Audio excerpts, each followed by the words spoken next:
A família teve um papel muito importante no pós-trauma de tudo, porque além de ser uma família muito grande, então bastante gente revezava para ficar comigo, nunca estava sozinha no hospital, mesmo na UTI, tinha algumas pessoas com horário livre para me visitar, para nunca ficar sozinha, e nunca me questionaram, nunca me julgaram, sempre levaram com maior leveza e sempre tive gente em casa. Minha mãe acabou ficando doente nesse processo pós-trauma, ela teve tuberculose e aí ela não podia ficar comigo. Depois o meu pai teve problema na coluna também, de ficar no estresse, me acompanhando, teve que fazer cirurgia, também não pôde mais ficar comigo. Então as minhas tias, tios, primos estavam sempre por perto, tentando deixar o clima sempre mais leve.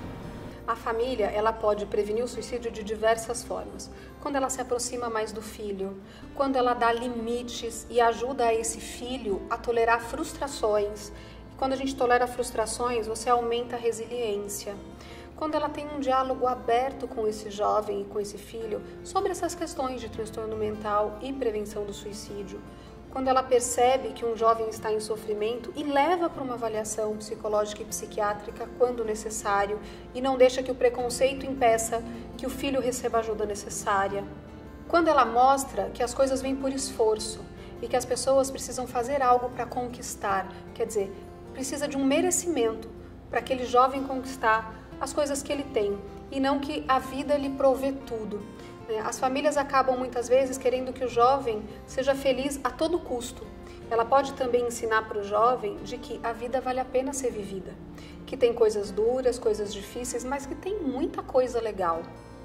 Ela pode, através do limite, ensinar esse jovem a ir atrás do que ele quer, fazer com que ele tenha algumas tarefas dentro de casa. Mesmo que eu não esteja falando diretamente de prevenção do suicídio, você tendo esse tipo de comportamento e outros comportamentos, isso vai ajudar esse jovem. Quando ela não julga e ela acolhe, ela ouve, ela entra em contato com o mundo desse jovem e entende se ele está sofrendo, o que tem acontecido na escola. Quando ela se interessa, ela mostra que esse jovem é importante e fica de olho, porque também se ela percebe algum sinal, ela faz alguma coisa com relação a isso. A gente percebe pelos relatos dos jovens que nos ligam que há uma dificuldade de diálogo dentro de casa, de não acolhimento e uma falta talvez de afetividade. A gente percebe essa falta de afetividade na relação familiar. E isso é uma coisa que vem acontecendo e acontece naturalmente, as pessoas não percebem que ocorre, que isso se instala. Cada um tem a sua vida dentro de casa, o tempo vai passando, as pessoas não percebem que esse processo de afastamento vai acontecendo, vai se instalando na família. E essa dificuldade, ela vai criando uma barreira, um conflito muito grande que o jovem ele não se sente compreendido e acolhido e até receia se abrir e ser ele mesmo com aquela família. Ele prefere muitas vezes se abrir com os amigos. Bem, a família tem um papel central na prevenção do suicídio, porque é onde o jovem passa mais tempo, onde ele mostra um pouco mais a intimidade dele. Muitas vezes a gente usa uma espécie de capote social e no meio social a gente não mostra exatamente o que está acontecendo com a gente. É quando a gente entra em casa que a gente pode ter um arrobo, uma crise de raiva, ou então fecha a cara, fica no canto. É dentro de casa que a gente percebe que não está comendo, que não está cuidando da aparência, aquela série que ele sempre via, deixou de ver, fica no quarto, não ouve mais música. Então, na verdade, é dentro de casa que a gente pode perceber que alguma coisa errada está acontecendo.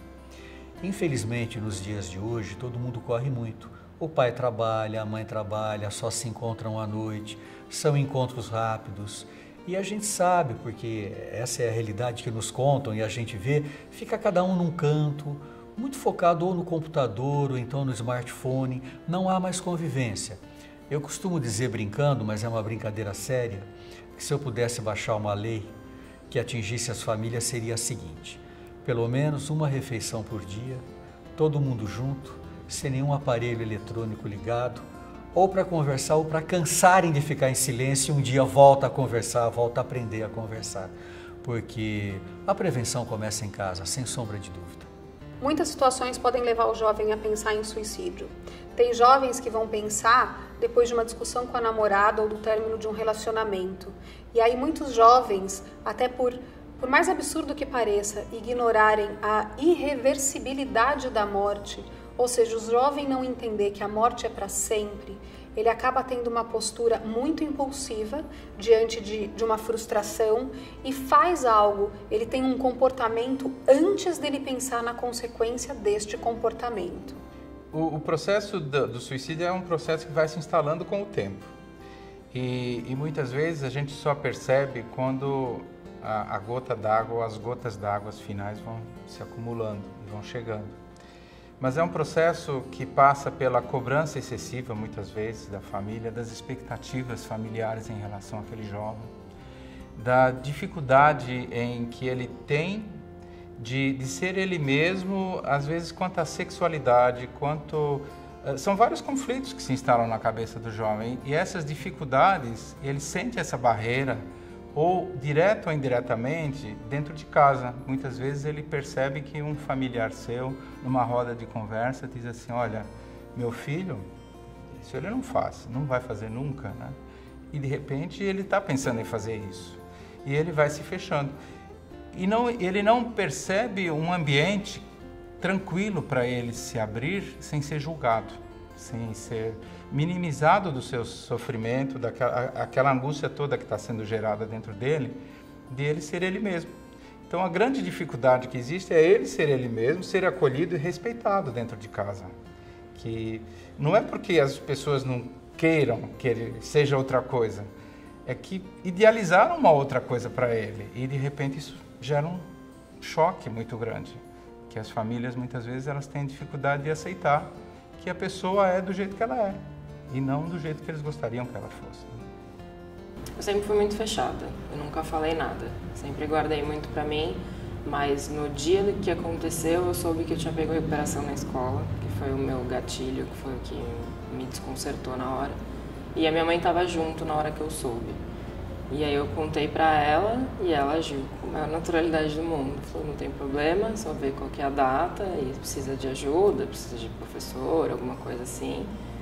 Aí eu falei que não, mas é que eu queria ficar sozinha, porque eu estava estressada por isso.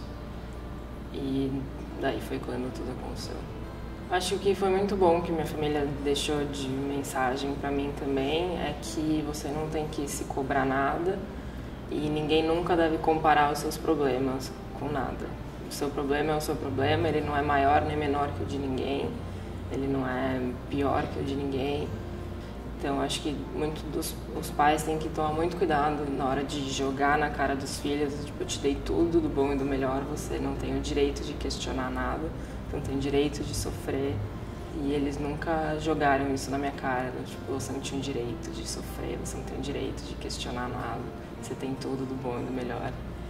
E é disso que eu tenho muito medo de ver alguns pais, quando o filho começa a falar que está um pouco triste com alguma coisa, e fala, para quê? Você tem tudo em casa, você não precisa de nada disso. Os sinais que esse jovem pode dar dentro de casa são isolamento, agressividade, uso de álcool e drogas, mudanças bruscas de comportamento, ele não querer ouvir, ele não querer conversar, ele perceber que algo que antes era legal, que antes era bacana, hoje já não é mais, não há algo que o interesse, um descaso com a aparência. E eu não estou falando daquele descaso proposital do jovem, mas quando realmente nada para ele faz sentido mais. É um pedido de socorro que deveria ser acolhido e levá-lo a um especialista, muitas vezes um médico da área da saúde mental, para conversar. Mas sem aquele sinal de assim, eu não tenho nada a ver com isso. Todos têm a ver com isso, a família também tem. E a família não compreende isso. Acha que é uma coisa ou da adolescência ou que está passando por uma dificuldade momentânea.